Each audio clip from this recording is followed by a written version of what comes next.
Welcome into the Commanders Report. I am your host, Jack Sperry. No matter where you're watching from, I want to thank each and every person out there watching this video for spending part of your day to talk some Commanders football with us.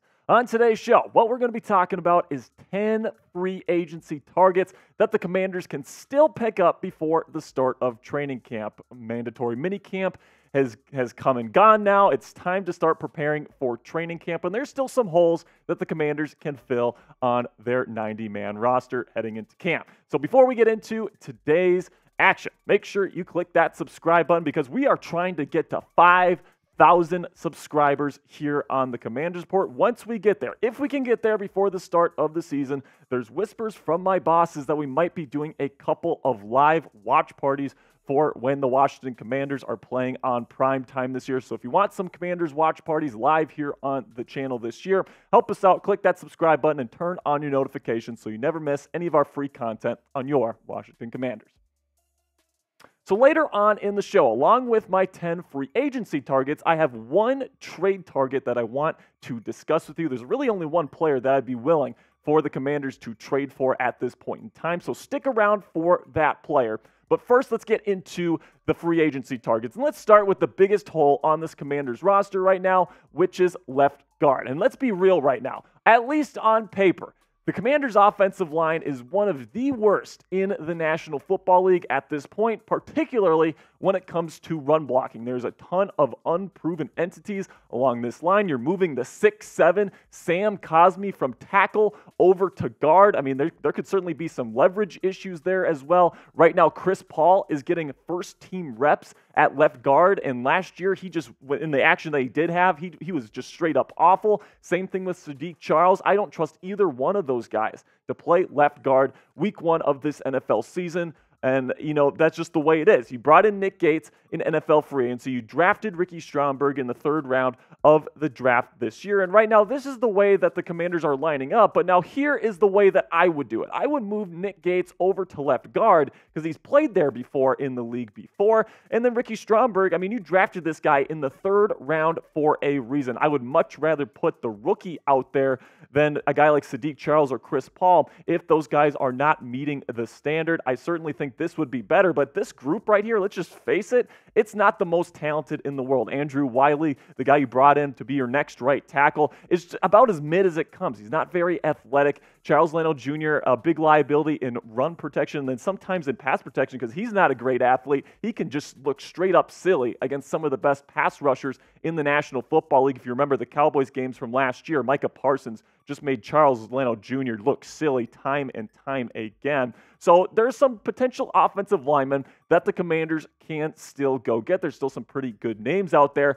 And the top of my list, but at least when it comes to the interior guys, is Dalton Risner, somebody that's played a ton of football in the National Football League. He started for the Denver Broncos last year, had a pass block grade, according to Pro Football Focus, of 73.0, which is pretty darn nice. Now, the Commanders certainly need more help in run blocking than in pass protection, at least in this point in time.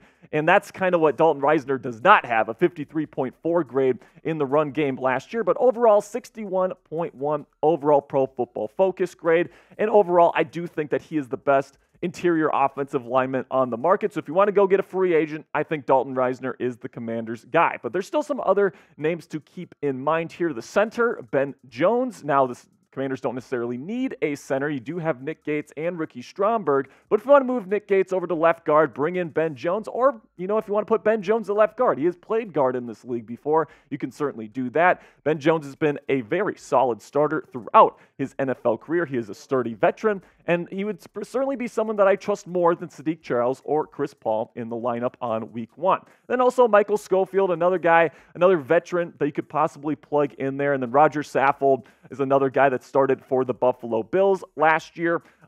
Only allowed 2 sacks. So from the interior, I think he's somebody that could be plug and play as well. But that's kind of my grouping of 4 guys within the interior that I would go get if I were the Washington Commanders.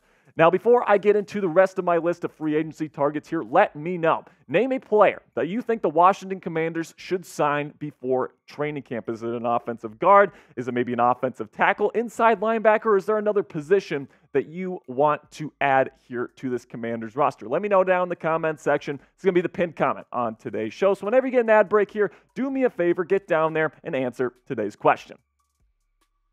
So now let's get to offensive tackle. And there's really only one guy in NFL free agency right now that I think would really compete with Charles Leno Jr. for that starting left tackle spot. One of the biggest disappointments of this offseason, at least in my opinion, is that the Commanders didn't go out and get a more athletic option to compete with Charles Leno Jr., who is fine personally. You know, he's an okay left tackle. You know, against the non-elite guys, he's good enough in pass protection, not very good as a run blocker, but Charles Leno, man, he's got some very ugly reps on tape against some of the best edge rushers in the National Football League. If the Commanders' opponent has a really good edge rusher going up against Charles, he can look straight up silly at times. And Taylor Lewan is somebody that I would absolutely consider adding to this team. You know, he hasn't been able to stay healthy over the last 4 years. The most games that he's played in the season over the last 4 seasons is 13 games, which was back in 2021. So if we compare Lewan's stats from that 2021 season with Charles Leno Jr., last season in 2022, they're pretty comparable, right? Charles Leno had a 71.6 Pro Football Focus grade.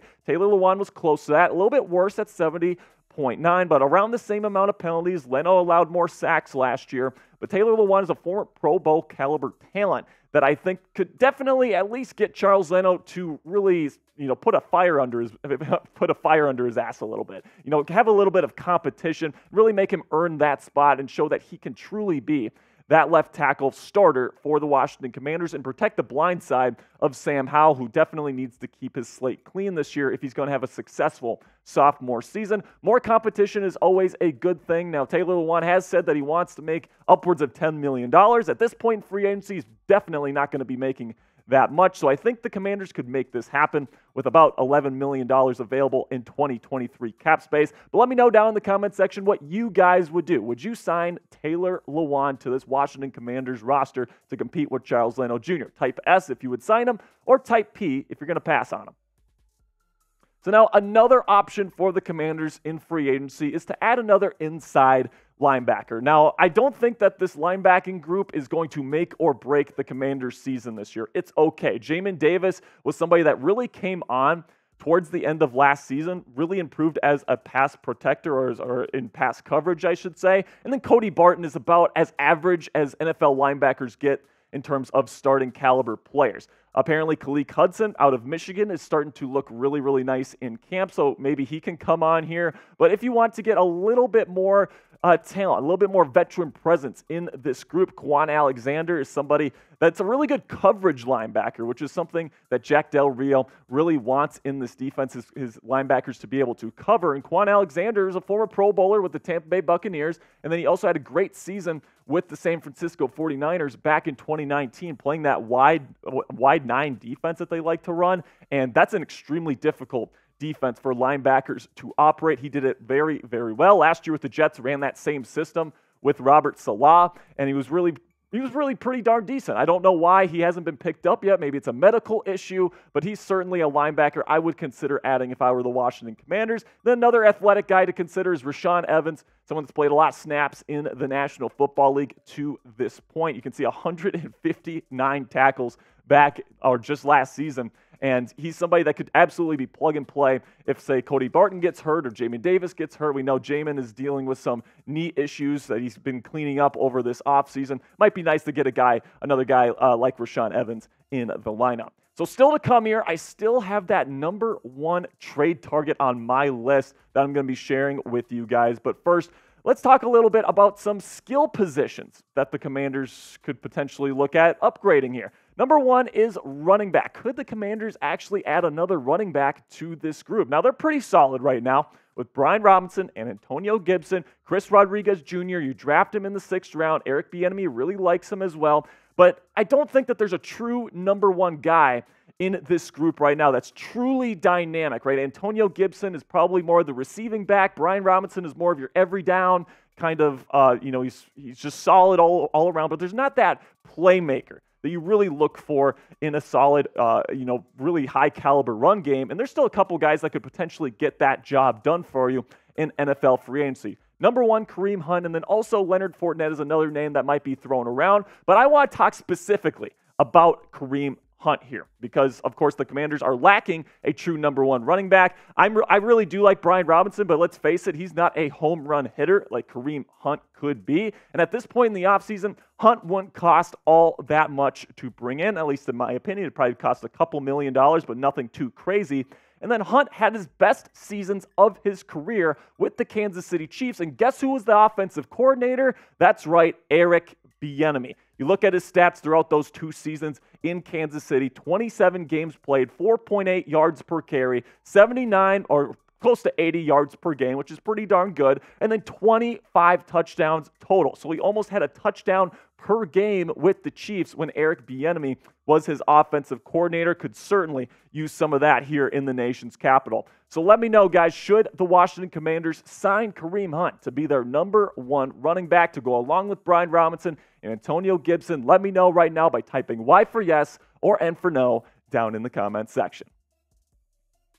So now, one last potential free agent target that I have for you guys is at a position where not a lot of people are like, this is a big position of need, and that's wide receiver. And, the Commanders' wide receiver room is one of the best in the National Football League with Terry McLaurin and Curtis Samuel and Jahan Dotson. I think that's a really dynamic group, but what's missing in that dynamic is a bigger red zone threat type wide receiver. And Julio Jones is somebody that could absolutely be that for the Washington Commanders this year. Now, Terry McLaurin and Jahan Dotson, they got great hands and great body control, so they kind of play bigger than their size. But Julio Jones is 6'3", 220 pounds, and he can still play a little bit. Now, I don't think he's an every down starter in the National Football League anymore, but he is a big body with a large catch radius. He still has some pretty decent hands. I think he would be a good fit with what the Washington Commanders already have, because when you get close to the goal line and you got Sam Howell in there, you want to make the target as big as possible in those kind of condensed situations when you're in the red zone.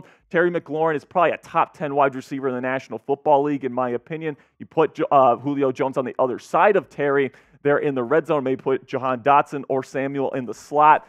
You could be really, really dangerous in the red zone this year, and he's not going to cost very much at this point in free agency. All right, so that's going to be it for my list of free agency targets. You can see my complete list here. Some of the names to really look out for: Dalton Risner, Taylor Lewan, Kwon Alexander, Kareem Hunt, and Julio Jones at their respective positions. So now at long last here, I have one final bonus target, so to speak, here to share with you guys, and that's my number one trade target for the Washington Commanders at this point in the offseason. That is tight end Zach Ertz. Now, I wanted to include some tight ends on my free agency list, but there's just nobody that's even worth putting on the list. There's so many bad tight ends available in free agency that I just couldn't put one on my list. But Zach Ertz is somebody that could absolutely be available via trade. That would be a fantastic fit for what Eric Bienemy wants to do here in Washington. Of course, he's used to having a guy like Travis Kelce as a receiving threat. Logan Thomas, he's fine, I guess, but he's just not very athletic. He's not very dynamic as a receiving threat. You're hoping Cole Turner can come in here as kind of a more athletic tight end and be more of a receiving weapon, but that's certainly not a sure thing. And Zach Ertz is a proven entity in this league. Now, the numbers have dipped over the last couple of years, but the quarterback play on the teams that he's been on just haven't been all that great, to be completely honest with you. And if he comes here with Eric Bienemy, who can really unlock some of the playbook with a true receiving threat at the tight end position, I think it would be certainly worth it for the Washington Commanders. And because the Cardinals, I think with all the variables in play here, I think the Commanders could probably get him for like a 6th-round pick, right? Zach Ertz is 32 years old. He doesn't want to be sticking around in Arizona where they have no shot at making the playoffs. He wants to go try to play for a team that can win. And with this Commanders offense, with Zach Ertz, they could certainly make some damage, in my opinion. A 6th-round pick, I think, would certainly be fair for both sides, but let me know what you guys think down in the comments section. Would you accept this trade if you were GM Martin Mayhew? Type A if you're accepting it, or if you're declining it, type D down there in the comments. It's going to be it for me today, guys. Really do appreciate all the support. Make sure you click that subscribe button and then also turn on your notifications, because if you made it this far in the video, guys, we must be doing something right here at the Commanders Report. So join our family today and help us reach 5,000 subscribers.